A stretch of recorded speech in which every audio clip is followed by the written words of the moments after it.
దేవుని మెప్పించే ప్రయత్నాలు కాదు దేవునికి కావాల్సింది. దేవుడు మెచ్చుకునే ప్రవర్తన మనకు కావాలి. మన మొక్కుబడులు ఏవండి? మన మొక్కుబడులు ఏవి? మనం చేసుకున్న తీర్మానాలు ఏవి? ఎక్కడ కలిసిపోయాయి? ఏ వరదలో కొట్టుకుపోయాయి? ఏ తుఫాన్లో కొట్టుకుపోయినాయి? శరీరానికి జబ్బు రావచ్చు కానీ ఆత్మీయ జీవితానికి జబ్బు రాకూడదు. శరీరానికి అనారోగ్యం రావచ్చు కానీ ఆత్మీయ జీవితానికి అనారోగ్యం రాకూడదు. శరీరం చచ్చినా పర్వాలేదు కానీ ఆత్మీయ జీవితం చావకూడదు. ప్రార్థన జీవితం చావకూడదు. విశ్వాస జీవితం చావకూడదు.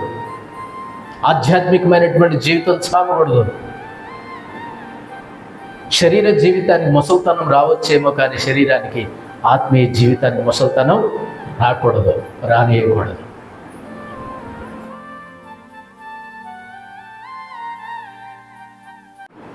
ప్రసంగి గ్రంథం 5వ అధ్యాయం 1 నుండి 7 వచనాల్లో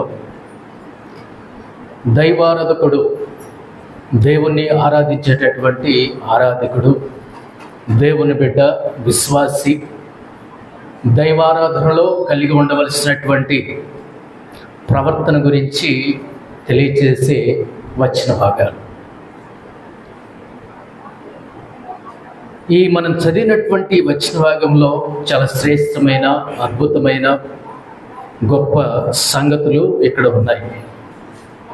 2 విషయాలు సమాంతరంగా వెళుతూ ఉంటాయి మనం చదువుకున్నటువంటి వచన భాగంలో. దేవుణ్ణి మెప్పించే కార్యక్రమాలు దేవుని బిడ్డ చాలా చేస్తాడు. దేవుని మెప్పించే ప్రయత్నాలు కాదు దేవునికి కావాల్సింది. దేవుడు మెచ్చుకునే ప్రవర్తన మనకు కావాలి. అర్థమైందో లేదో ఈ మాట? దేవుణ్ణి మెప్పించడానికి కొన్నిసార్లు దేవుని బిడ్డ చాలా ప్రయత్నాలు చేస్తాడు. దేవుణ్ణి మెప్పించాలని, ఒక మాటతో చెప్పాలంటే దేవుణ్ణి తన దారిలోకి తెచ్చుకోవాలని, ఏదో నేను చేసే కార్యక్రమాలను బట్టి, నేను చేసే పనులను బట్టి దేవుని దృష్టి నా మీద పడాలని, దేవుని యొక్క కనుదృష్టి నా మీద ఉండాలని, దేవుని కృప నా మీద నిలవాలని, దేవుని యొక్క చూపు, దేవుని యొక్క దయ, దేవుని యొక్క ఆశీర్వాదం, దేవుని యొక్క దీవెన నా మీద ఉండాలని, నా ఇంట్లో నిండాలని. కొన్నిసార్లు మనిషి ఏం చేస్తాడంటే దేవుణ్ణి మెప్పించే ప్రయత్నాలు చాలా చేస్తాడు. దేవుని మెప్పించడానికి చాలా ప్రయత్నాలే చేస్తాడు. అది కాదు దేవునికి కావాల్సింది. మరి దేవునికి కావాల్సింది ఏంటంటే దేవుడు మెచ్చే ప్రవర్తన మనలో ఉండాలి. దేవుడు మెచ్చుకునే ప్రవర్తన మనలో ఉండాలి. కానీ మన ప్రయత్నాల వల్ల, మన ప్రయత్నాలను బట్టి, మనం చేసే పనులను బట్టి దేవుడిని మనం మెప్పించలేము. మన ప్రయత్నాలను బట్టి దేవుడు మనల్ని మెచ్చుకోడు. మన ప్రవర్తనను బట్టి దేవుడు మనలను మెచ్చుకుంటాడు. మనం చదివినటువంటి వచన భాగంలో ఒక 2 విషయాలు సమాంతరంగా వెళ్తూ ఉంటాయి. ఈ మొదటి వచనంలో మనం చదివినటువంటి వచన భాగంలో దేవునికి కావలసింది, దేవుడు నచ్చేది, దేవుడు మెచ్చేది వినయము, విధేయత, సరైనటువంటి ప్రవర్తన. దైవారాధకుడి దగ్గర దేవుడు కోరుకునేది అది. కానీ ఇక్కడ ఒక విషయం ఉంది. ఏంటంటే పెద్ద పెద్ద బలులు అర్పిస్తూ, పెద్ద పెద్ద మొక్కుబళ్ళు చేసుకొని దేవుని మెప్పించే ప్రయత్నాలు చేయకూడదు. విస్తారమైనటువంటి మాటలు, పెక్కు మాటలు, ఇవన్నీ చేయకూడదు. ఎందుకోసమని? నా ప్రయత్నాలను బట్టి దేవుడు నన్ను మెచ్చుకోడు. నా పనులను బట్టి దేవుడు నన్ను మెచ్చుకోడు. నేను తెచ్చేదాన్ని బట్టి దేవుడు మెచ్చుకోడు. నేను ఇచ్చేదాన్ని బట్టి దేవుడు మెచ్చుకోడు. నా జేబులో ఉన్నదాన్ని బట్టి దేవుడు నన్ను ఇష్టపడడు. నా చేతుల్లో ఉన్నదాన్ని బట్టి దేవుడు నన్ను మెచ్చుకోడు. నేను సంచిలో మోసుకొస్తున్న దాన్ని బట్టి దేవుడు నన్ను మెచ్చుకోడు. దేన్ని బట్టి మెచ్చుకుంటాడు? నా ప్రవర్తన దేవునికి నచ్చితే, నా ప్రవర్తన దేవునికి నచ్చేదిగా ఉండాలి. మన ప్రవర్తన దేవుడు మెచ్చేదిగా ఉండాలి. అప్పుడు దేవుడు మన ఆరాధన ఇష్టపడతాడు. అప్పుడు మన స్తుతిని, మన యొక్క స్తోత్రాలను, మన యొక్క ఆరాధనను దేవుడు కోరుకుంటాడు. అంతే తప్ప దేవుని యొక్క సన్నిధిలో దేవుణ్ణి మెప్పించే ప్రయత్నాలు అక్కడ ఏమున్నాయో తెలుసా? కొన్నిసార్లు మనిషి ఏం చేస్తాడో తెలుసా? పెద్ద పెద్ద బలులు, పెద్ద పెద్ద మొక్కుబళ్ళు దేవుని మెప్పించడానికి కానుకిస్తాడు, దేవుని మెప్పించడానికి మొక్కుబళ్ళు మొక్కుతాడు, దేవుని మెప్పించడానికి బలులు మొక్కుకుంటాడు, ఎన్నో మాటలు చెప్తాడు, ఏవేవో మాటలు చెప్తాడు. అది అంటాడు, ఇది అంటాడు, ఇంత అంటాడు, అంత అంటాడు. చివరికి కనబడకుండా కనుమరుగైపోతాడు. ఏమైపోయినాయి? మొక్కుబళ్ళేవి? నీ బలులేవి? మాటలు చెప్పావు కదా, మాటలు కోటలు దాటిపోయాయి కదా, కొండలు దాటిపోయాయి కదా. దేవుని యొక్క సన్నిధిలో అక్కడ ఒక మాట ఉంది, నీవు దేవుని సన్నిధిని అనాలోచనగా పలుకుటకు నీ హృదయమును త్వరపడనీయదు. జాగ్రత్త. నువ్వు వినయంగా ఉండు, విధేయుడిగా ఉండు, సరైనటువంటి ప్రవర్తన కలిగి ఉండు. దేవుడు అది కోరుకుంటున్నాడు. కానీ మరి దేవునికి ఇష్టం కానటువంటి పనులు చేస్తాడు. ఎన్నో మొక్కుబళ్ళు మొక్కుకుంటాడు, ఎన్నో అర్పణలు చేస్తానని మొక్కుకుంటాడు, ఏవేవో చేద్దాం, ఏవేవో దేవునికి సన్నిధిలో అర్పిద్దాం అని అనాలోచితంగా ఎన్నో మాటలు అంటాడు మనిషి, ఆరాధకుడు. ఎన్ని మాటలు అంటాడో మనల్ని ఎరిగిన దేవుడు ఏమంటున్నాడు? నీవు దేవుని సన్నిధిని అనాలోచనగా పలుకుటకు నీ హృదయమును త్వరపడనీయదు. దేవునికి కావలసింది ఒకటే, వినయము, విధేయత, సరైనటువంటి ప్రవర్తన. ఇవి కావాలి. అవి లేకుండా మనిషి ఏం చేస్తున్నాడో తెలుసా? ప్రయత్నాలు చేస్తున్నాడు. ఏం ప్రయత్నాలు చేస్తున్నాడు? బలులు అర్పిస్తే బాగుంటుంది, మొక్కుబళ్ళు చెల్లిస్తే బాగుంటుంది, అయ్యో మాటలు చెబుదాం, ఏదేదో మాటలు చెప్పేద్దాం, ఏదో మాటలు చెప్పేసి దేవుని బొట్టలో పెట్టేద్దాం, అయ్యో తీయటి మాటలు, పంచదార పలుకులు చెప్పేస్తే దేవుడు నా దారిలోనికి వచ్చేస్తాడు, దేవుని కృప నా మీద నిలుస్తుంది, దేవుని యొక్క ఆశీర్వాదం, దేవుని యొక్క దీవెన నా మీద, నా భర్త మీద, లేకపోతే నా భార్య మీద, నా బిడ్డల మీద, నా చేని మీద, నా మందల మీద ఉంటుంది, ఏదో ఒకటి చేసేద్దాం. దేవుని కృప నా మంద మీద నిలవాలంటే మేకపోతున్న గొర్రెపోతును ఇచ్చేస్తే, ఒకదాన్ని ఇచ్చేస్తే ఈ మంద మీద దేవుని కృప నిలుస్తుందేమో, దేవుడు చూపు చల్లగా ఉంటుందేమో. ఇవ్వడం తప్పు కాదు, కానీ ఆలోచన తప్పు. అది ఇవ్వడం తప్పు లేదు, కానీ ఆ ఆలోచన అనేది తప్పు. ఏదో ఇస్తే దేవుడు నన్ను చల్లగా చూస్తాడు, ఏదో ఇస్తే దేవుని యొక్క చూపు నా మీద నిలుస్తుంది. ఈ 11 రూపాయలు ఇద్దామా, లేకపోతే 101 రూపాయలు ఇద్దామా, లేకపోతే 116 రూపాయలు ఇద్దామా, ఈ కానుక ఇద్దామా, ఈ మేకపోతుని ఇద్దామా, ఈ గొర్రెపోతుని ఇస్తే దేవుడు నన్ను చల్లగా చూస్తాడేమో, దేవుడు నన్ను చక్కగా చూస్తాడేమో, నా కుటుంబం మీద, నా మీద, నా పిల్లల మీద దేవుని యొక్క దృష్టి నిలుస్తుందేమో అనేటటువంటి భ్రమలో కొంతమంది మొక్కుబళ్ళు, కొంతమంది బలులు, ఏవేవో పెద్ద పెద్ద మాటలు చెప్పేస్తే దేవుడు నా వాడైపోతాడేమో, దేవుని యొక్క దృష్టి నా మీద నిలుస్తుందేమో అని తన ప్రవర్తన గురించి ఆలోచించట్ల ప్రయత్నాలు చేస్తున్నాడు. ప్రయత్నాలు అర్థమవుతుందా?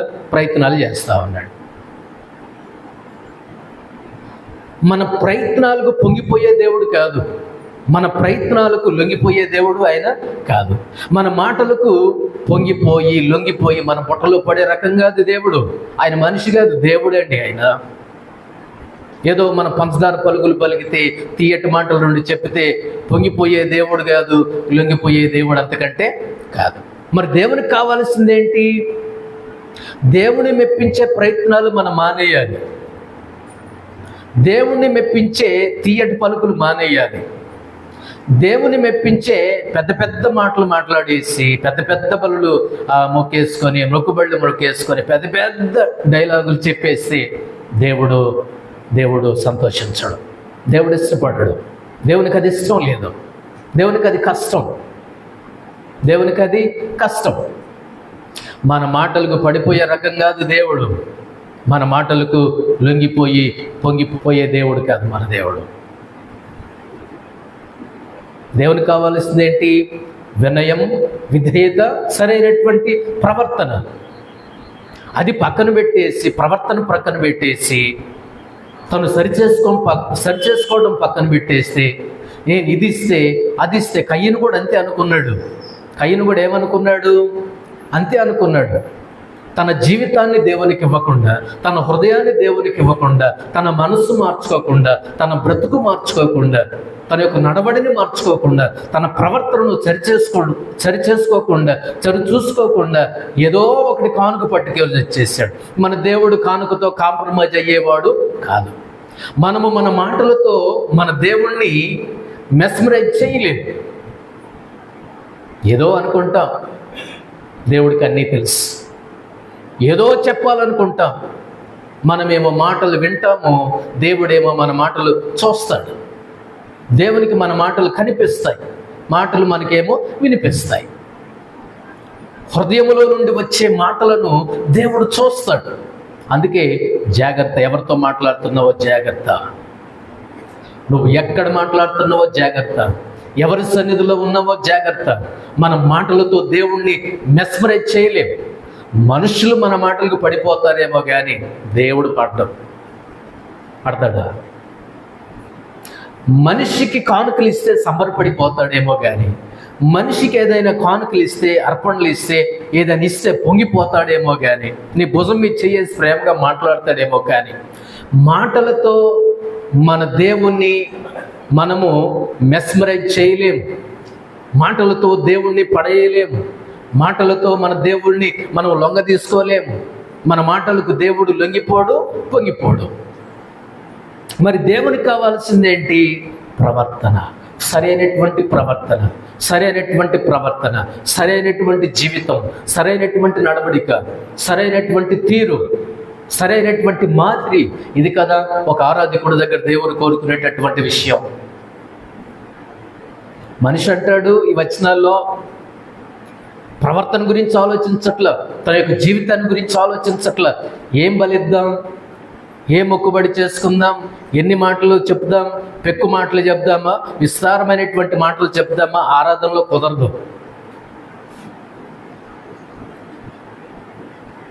ఏయో మాటలు చెప్పి, తీయటి మాటలు చెప్పి, పంచదార పలుకులు మాట్లాడి, చాలా చక్కని శ్రేష్టమైన అతుక్కుపోయే మాటలు చెప్తే మనిషి పడిపోతాడేమో కానీ మన దేవుడు పడడు, మన బుట్టలో పడడు.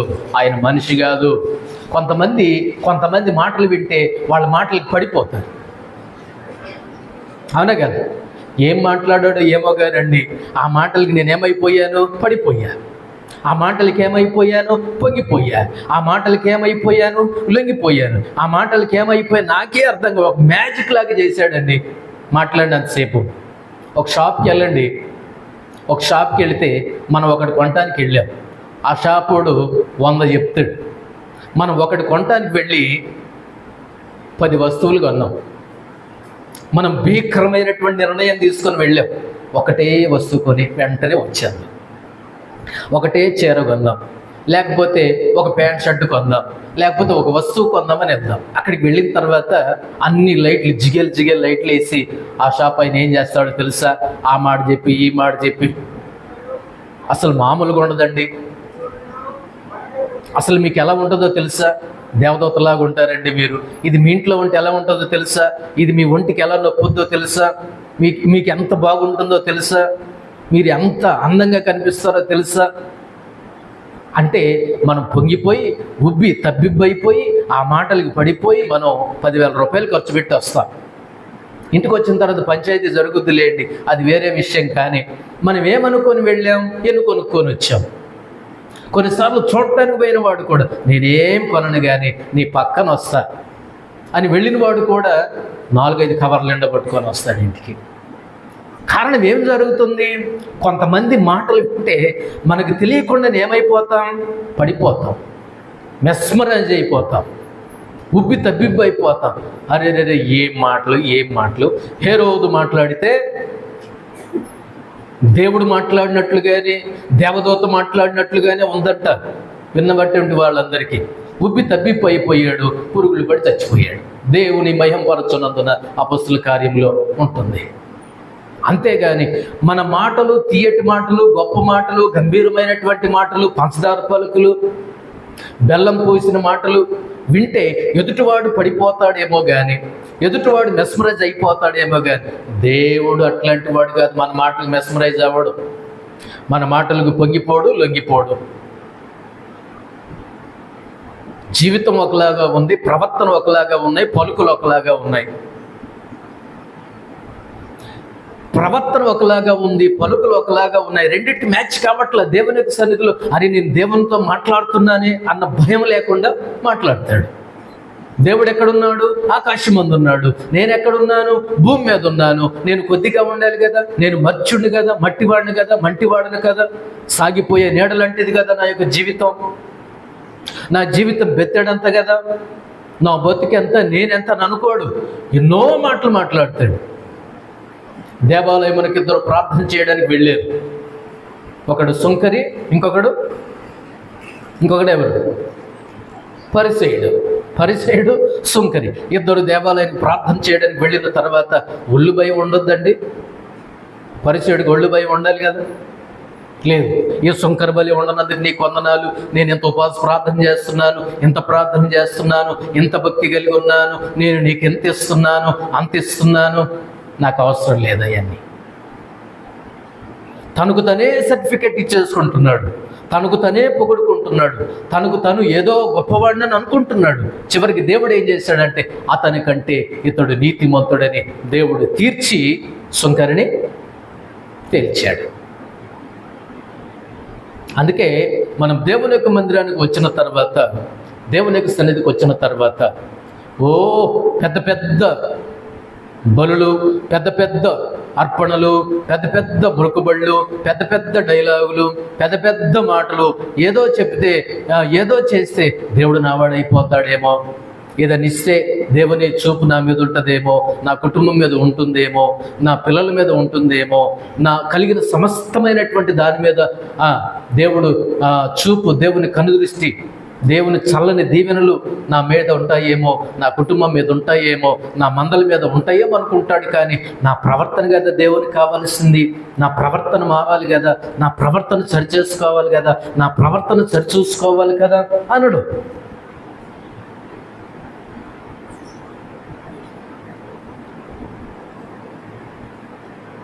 తర్వాత వచ్చిన భాగంలో 4వ వచనం, నీవు దేవునికి మొక్కుబడి చేసుకుని ఎడల దానిని చెల్లించుటకు ఆలస్యము చేయకము, బుద్ధిహీనుల యందు ఆయనకు ఇష్టము లేదు. ఇక్కడ రెండో విషయాన్ని మనం చూస్తాం. రెండో విషయం ఏమిటంటే, మొక్కుబడి చేస్తే అది దేవునికి ఏం చేయాలా? చెల్లించాలి. దేవా నేను నీకు ఇది ఇస్తాను, ఇది చేస్తాను అని అంటే 600 అది దేవునికి చేయాల్సిందే. ఇవన్నీ మొక్కుబడులు ఎప్పుడు వస్తాయో తెలుసా? అనారోగ్యం వచ్చినప్పుడు, అస్వస్థత కలిగినప్పుడు, ఆరోగ్యం బాగలేనప్పుడు, పంట ఎండిపోతున్నప్పుడు, ఆ పంట చేనికి అమ్మోలను తెగులు మొదలైనప్పుడు ఏం చేస్తాడు మనిషి? అమ్మమ్మమ్మో ఇదేదో కాని పనికే ఉంది అని అక్కడ మోకాళ్ళు వేసి, ప్రభువా ఈ తెగులు తగ్గితే దీనిలో నేను నీకు కొంత ఇస్తా అని మొక్కుబడి చేసుకుంటాడు. నాకు ఈ జబ్బు తగ్గితే నేను నీకు ఇంత చెల్లిస్తాను, నేను అనుకున్నది జరిగితే నేను నీకు ఇది చెల్లిస్తాను, మొక్కుబళ్ళు చేసుకుంటాడు. అప్పుడు ఎన్ని మొక్కుబళ్ళు అంటే నాన్ స్టాప్గా ఎక్స్ప్రెస్ లాగా వచ్చేస్తూ ఉంటాయి మొక్కుబళ్ళు. కళ్ళు మూసుకొని మొక్కుబళ్ళు చేసేస్తూ ఉంటాడు. అనారోగ్యం వచ్చింది, జబ్బు వచ్చింది, ఆ పంట చెరుకు తెగులు వచ్చింది, ఈ చెట్టు ఎండిపోతుంది, ఆ చెట్టు కాయలేదు, ఈ చెట్టు పిందెలు రాలిపోతున్నాయి, ఈ కోడి చచ్చిపోయింది, గుడ్లు తినేస్తుంది, పిల్లలు చేయట్లేదు, ఆ మందలకేమో తెగులు వచ్చి చచ్చిపోతున్నాయి, మందలేమో పలచనైపోతున్నాయి, వృద్ధి కావాల్సింది పలచనైపోతున్నాయి. అప్పుడు మనకు ఎక్కడ లేనటువంటి లెక్క లేనటువంటి ఏమొస్తాయి? మొక్కుబడి చేసుకుంటాం. ఎవరితో? మధ్యవర్తి ఎవడు లేడు ఇప్పుడు మనకి, దేవుడికి మనమే. దేవా ఇది చేస్తే అది చేస్తే ఇది, అది ఏదైనా సరే. ప్రేమ దేవుని బిడ్డలారా, దేవునికి మొక్కుబడి చేసుకోవడం తప్పు కాదు. మొక్కుబడి చేసుకోవడం తప్పు కాదు, మొక్కుకున్న మొక్కుబడిని చెల్లించకపోవడం తప్పు. మొక్కుకోవడం తప్పు కాదు, మొక్కుబడి చేసుకోవడం తప్పు కాదు. దేవా నేను నీకు ఇది ఇస్తాను, అది ఇస్తాను, అంత చేస్తాను, ఎంత చేస్తాను అని చెప్పి కనపడకుండా పోతారు చూసారా, అది తప్పు. మనకి జీవితంలో మొక్కుబడి అంటే ఏదేదో అనుకుంటుంది. నేను ఏమి ఇస్తానన్నాను దేవునికి, నేను ఇస్తానన్నానా, ఏమి ఇస్తానన్నాను? మరి డిసెంబర్ 31వ తారీఖు ఎన్ని తీర్మానాలు మొక్కుబడి కాదు అది? డిసెంబర్ 31వ తారీఖు వాగ్దానం చూసిన దగ్గర నుంచి ప్రభువా దేవా నీకు స్తోత్రం, ఈ సంవత్సరంలో ఎన్ని ఆదివారాలు ఉన్నాయో అన్ని ఆదివారాలు నేను క్రమం తప్పకుండా వస్తాను అని మొక్కుబడి చేసుకున్నామా లేదా? అది మొక్కుబడి, అది మొక్కుబడి. ఈ సంవత్సరంలో ఎన్ని ఆదివారాలు అయితే ఉన్నాయో అన్ని క్రమం తప్పకుండా వస్తానని చెప్పి మొక్కుబడి చేసుకొని తీర్మానం చేసుకొని దేవుని యొక్క సన్నిధిలో ఎన్నిసార్లు తప్పాం అంటే మొక్కుబడి సరిగా నిలవనట్ల.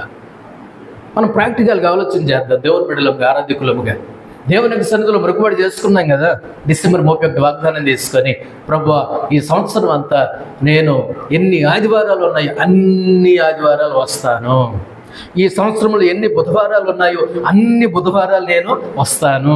సో ప్రభువా ఈ సంవత్సరంలో ఎన్ని సంఘ ప్రార్థనలు శుక్రవారాలు ఉన్నాయో అన్ని శుక్రవారాలు నేను వస్తాను. ప్రభువా ఈ సంవత్సరంలో ఎన్ని ఉపవాస ప్రార్థనలు ఉన్నాయో అన్ని ఉపవాస ప్రార్థనలు నేను వస్తాను. ఇవన్నీ మొక్కుబడులు. నేను మందిరం క్లీన్ చేస్తాను, శుభ్రం చేస్తాను, తుడుస్తాను, మొక్కుబడి కదా. ఏది నా మొక్కుబడి? ఏది? ఇవన్నీ ఎప్పుడు వస్తాయి? మొక్కుబడి చేసుకోవడం తప్పు కాదు, దేవా నేను నీకు ఇది ఇస్తానని చెప్పడం తప్పు కాదు, దాన్ని చేయకపోవడమే తప్పు. అలాగని మొక్కుబడి చేసుకోకుండా ఉండటం కూడా తప్పే.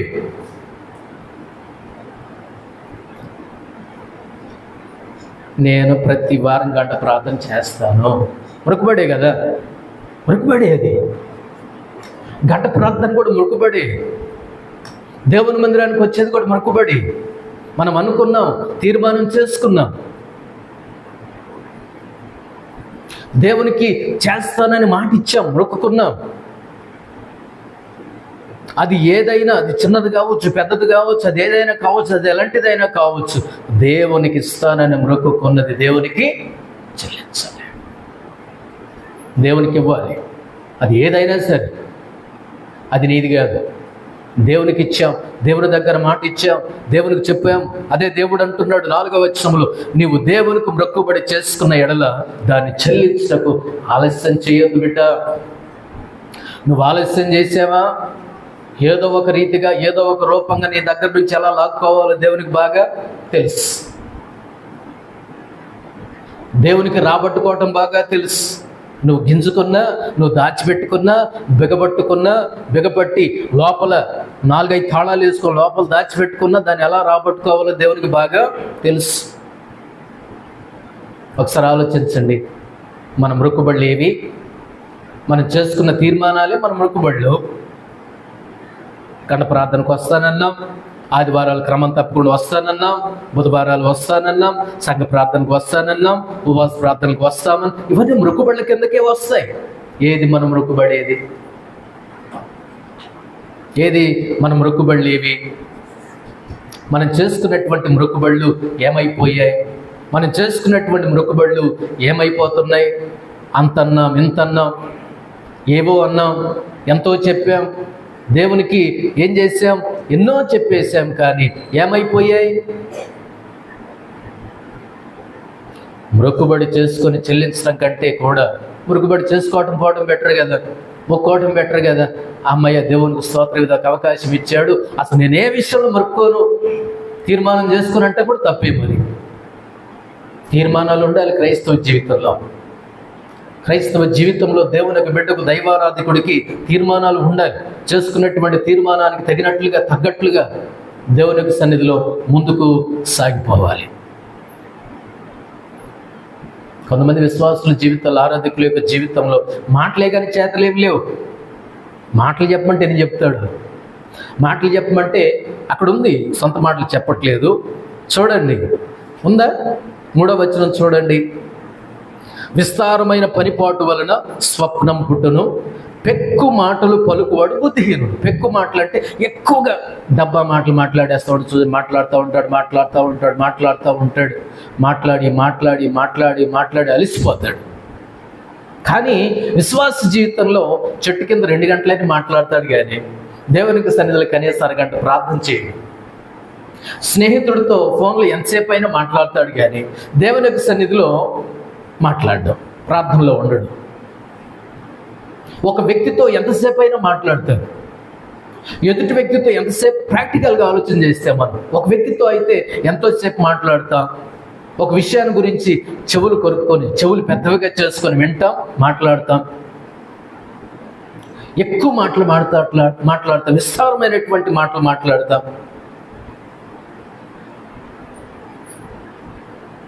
దేవుని సన్నిధిలో చేసుకున్న మొక్కుబళ్ళు, అనుకున్నవి, మనం చెప్పినవి, దేవునికి మనం చేసుకున్నటువంటి తీర్మానాలు, డిసెంబర్ 31 రోజున చేసుకున్న తీర్మానాలు, జనవరి 1కి చేసుకున్నటువంటి తీర్మానాలు, మొక్కుబళ్ళు ఏవి?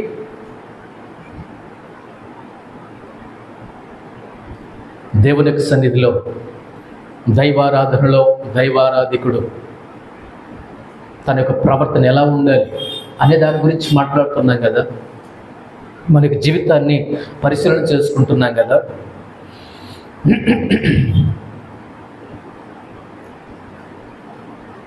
కాబట్టి దేవునికి కావాల్సింది ఏంటంటే, దేవుణ్ణి మెప్పించడానికి ఏయో పనులు చేసి, ఏదో కానుకిచ్చి, ఏదో మందలో ఒకదాన్ని తెచ్చిచ్చి, ఏదో జేబులో ఉన్నదాన్ని కొద్దిగా దేవునికి ఇచ్చి, ఏదో ఇంట్లో కలిగిన దాన్ని దేవునికి ఇస్తే దేవుడు నన్ను మెచ్చుకుంటాడేమో, దేవుని చల్లని దృష్టి నా మీద, నా పిల్లల మీద, నా కుటుంబం మీద నిలుస్తుందేమో అని మనిషి అనుకుంటాడు. ఒక కొద్దిగా అది రైటే కావచ్చు, కానీ అది చాలు, అది నిజమైంది కాదు. నా ప్రవర్తన ముఖ్యం కదా. నీవు దేవుని మందిరమునకు పోవునప్పుడు నీ ప్రవర్తన జాగ్రత్తగా చూసుకోవాలి. మన మొక్కుబళ్ళు ఏవండి? మన మొక్కుబళ్ళు ఏవి? మనం చేసుకున్న తీర్మానాలు ఏవి? ఎక్కడ కలిసిపోయాయి? ఏ వరదలో కొట్టుకుపోయాయి? ఏ తుఫాన్లో కొట్టుకుపోయినాయి? శరీరానికి జబ్బు రావచ్చు, కానీ ఆత్మీయ జీవితానికి జబ్బు రాకూడదు. శరీరానికి అనారోగ్యం రావచ్చు, కానీ ఆత్మీయ జీవితానికి అనారోగ్యం రాకూడదు. శరీరం చచ్చినా పర్వాలేదు, కానీ ఆత్మీయ జీవితం చావకూడదు. ప్రార్థన జీవితం చావకూడదు. విశ్వాస జీవితం చావకూడదు. ఆధ్యాత్మికమైనటువంటి జీవితం చావకూడదు.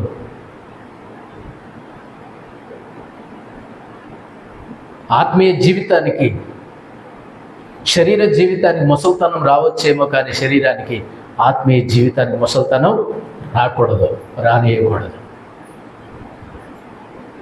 ఎన్నో మాటలు చెప్తాం, పెక్కు మాటలు. 3వ వచనంలో పెక్కు మాటలు, అధికమైన మాటలు, నిష్ప్రయోజనం అన్నాడు దేవుడు. దేవునికి మాటలు చెప్పే విశ్వాసులుగా అది కావాల్సింది. చేతలతో తమ యొక్క విశ్వాసాన్ని, దేవుడు మెచ్చుకునే ప్రవర్తన, సరైనటువంటి ప్రవర్తన దేవునికి కావాలి. అలాంటి వాళ్ళు కావాలి. 31వ తారీఖున, డిసెంబర్ 31నో, జనవరి 1నో తీర్మానాలు చేసుకొని, మొక్కుబళ్ళు చేసుకొని 2వ తారీఖు నుంచి మర్చిపోయేవాళ్ళు కాదు. దేవునికి కావాల్సింది, దేవునికి కావాల్సింది సరైనటువంటి ప్రవర్తన కలిగి, వినయం, విధేయత, సరైనటువంటి ప్రవర్తన కలిగిన వాళ్ళు దేవునికి కావాలి. ఇక్కడ దేవుడు అంటున్నాడు, దేవుడు ఏమంటున్నాడంటే,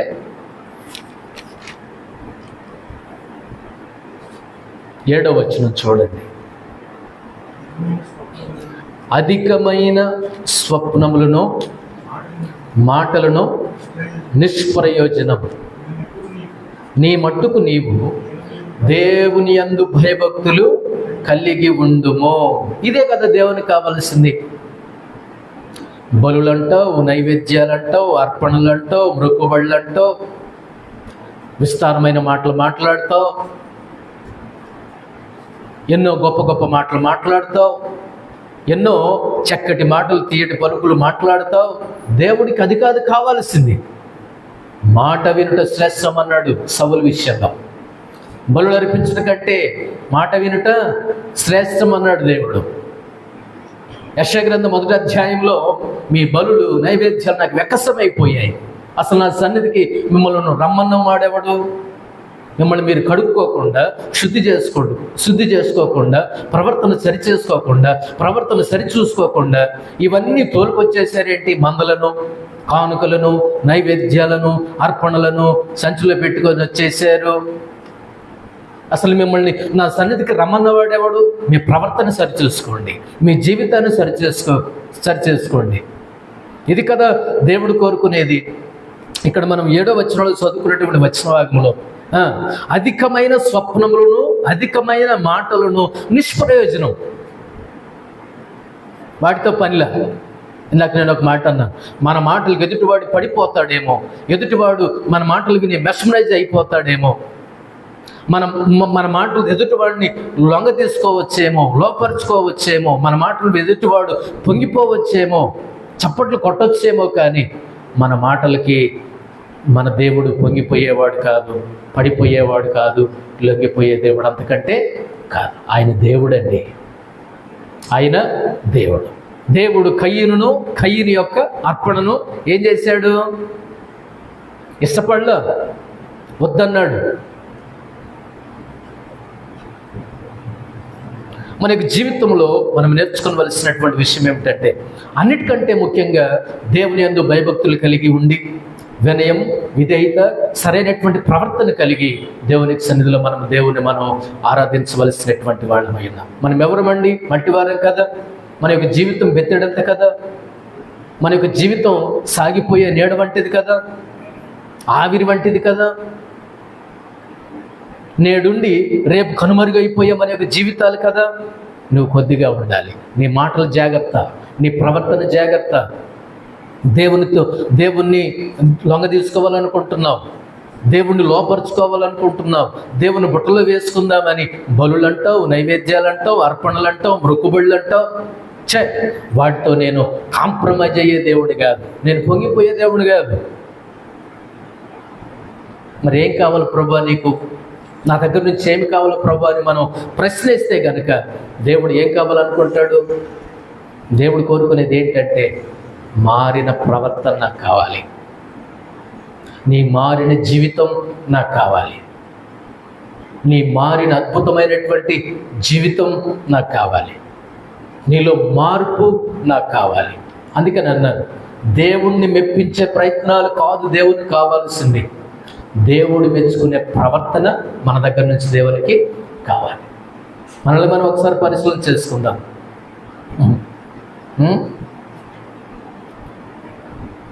మన మట్టివారమే కదా, మన యొక్క జీవితం అంతంత మాత్రమే కదా, మనం అశక్తులం కదా, మనం నీడ వంటి వాళ్ళం కదా, ఆవిరి వంటి వాళ్ళం కదా, సాగిపోయే నీడ వంటి వాళ్ళం కదా. మనం కొన్నిసార్లు ఈ అల్పుడు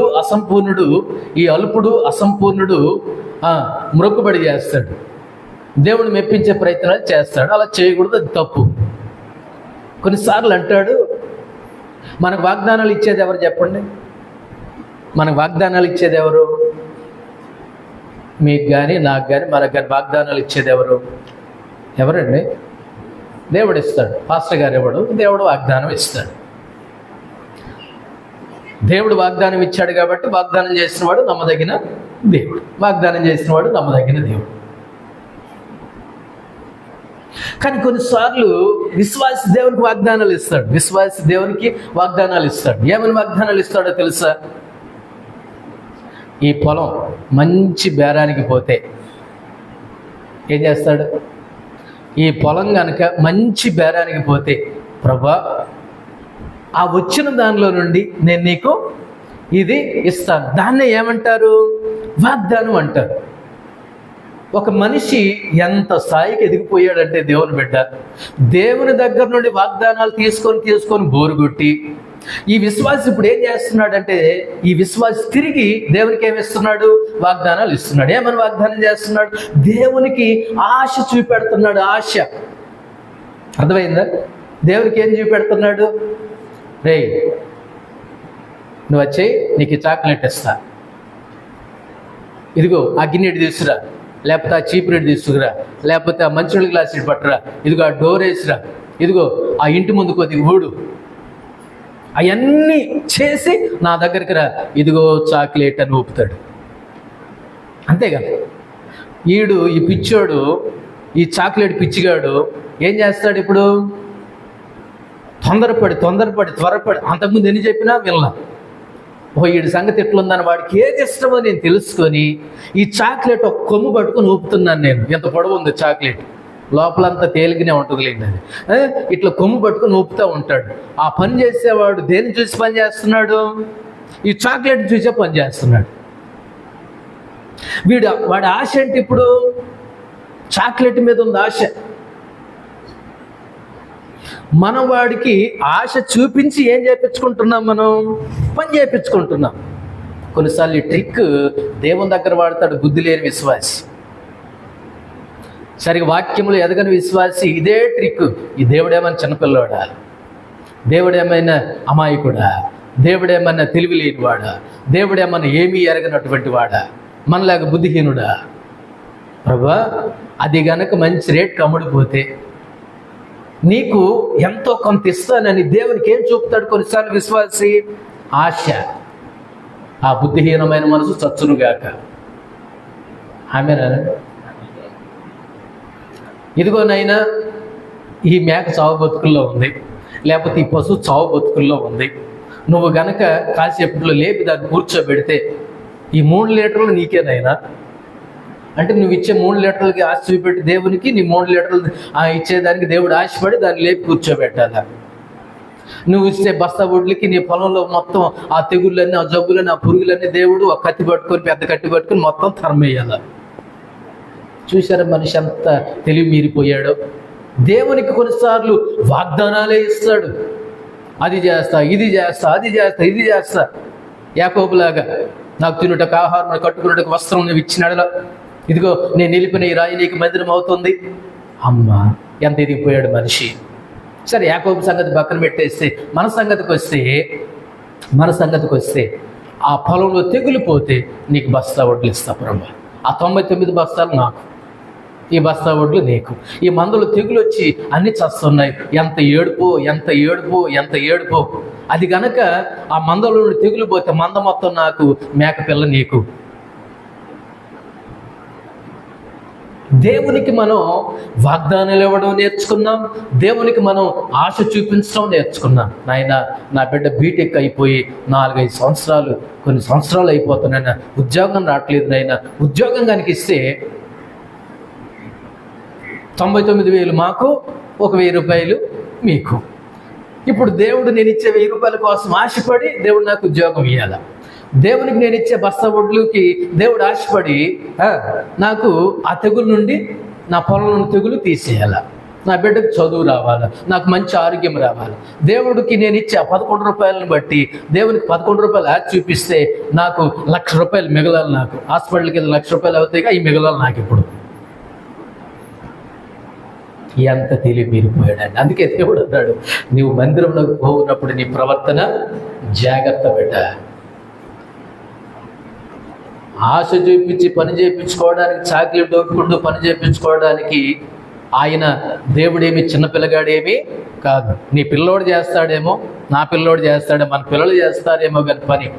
దేవునికి ఆశ చూపెట్టి మనం పనులు ఆశ చూపించి మనం పనులు చేయించలేము.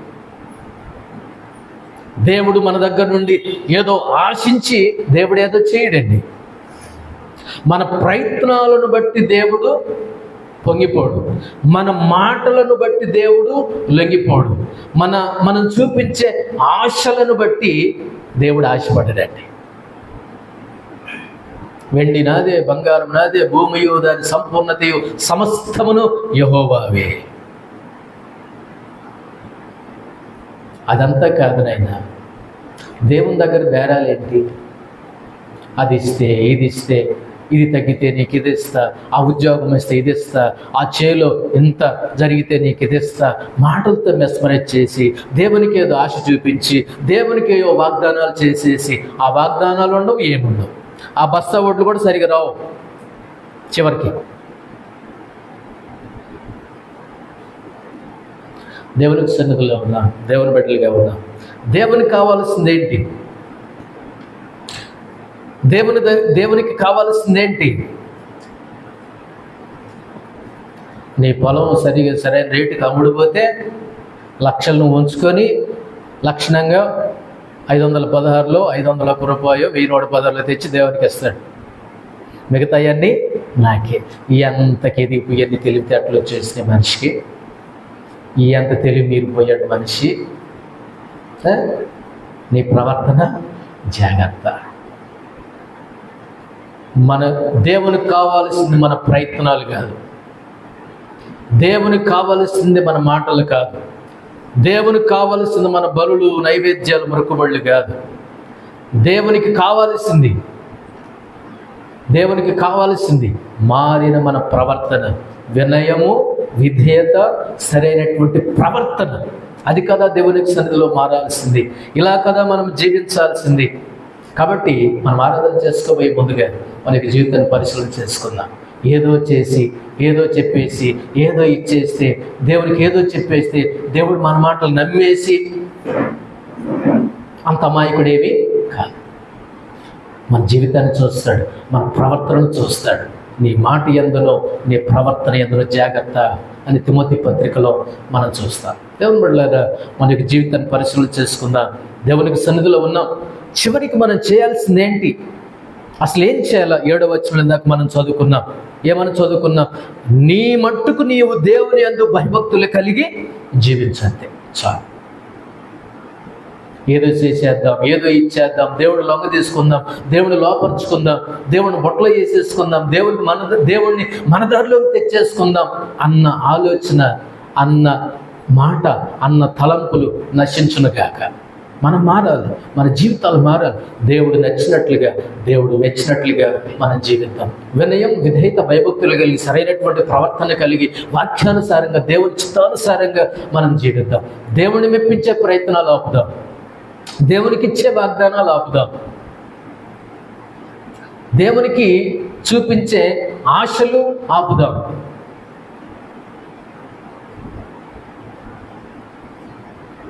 దేవుని దగ్గర బేరాలు ఆపు చేద్దాం. దేవునికి ఇష్టమైనట్లుగా బ్రతుకుదాం. వినయం, విధేయత, సరైనటువంటి ప్రవర్తన ఇది కలిగి దేవుని సన్నిధిలో ఆరాధిస్తే దేవుడు మెచ్చుకుంటాడు.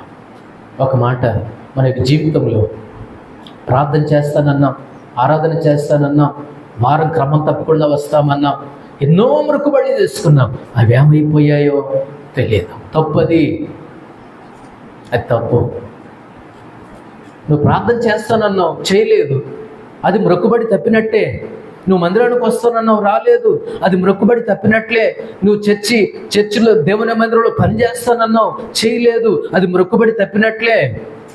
దేవునికి ఇస్తానన్నావు, మొక్కుబడి చేసుకున్నావు, నీ ఆపద సమయంలో, సమస్యల సమయంలో, కష్ట నష్టాల్లో మొక్కుబడి చేసుకున్నావు, బాగుపడ్డావు, మంచిదాని అయ్యావు, బాగయ్యావు, శుభ్రం పొందుకున్నావు. కానీ మొక్కుబడి సంగతి లేనే లేదు. మనకి దేవునికి మొక్కుబడి చేసినప్పుడు నోరు నొయ్యదు, నోరు నొప్పి పుట్టదు. కానీ ఎప్పుడు నొప్పి పుట్టుద్ది? అది దేవునికి ఇచ్చే టైంలో ఏం చేయమంటావు ప్రభువా, నాకే ఖర్చు అయిపోయింది, నేనే తినేసా, నేనే మింగేసా, నాకే అయిపోయింది, అంత నీకు తెలియదు ఏముంది ప్రభు, నీ గొప్ప దేవుడు కదా. మళ్ళీ ఇట్లా మాట్లాడతాడు. మళ్ళీ మొక్కుబడేది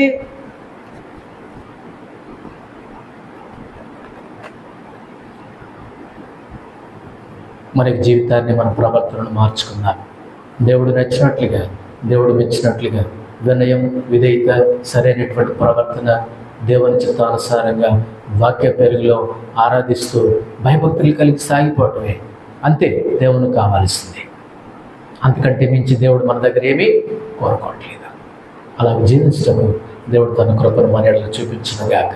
ఈ వాక్య భాగంలో దేవుడు దీవించునుగాక. ప్రార్థన చేసుకుందాం.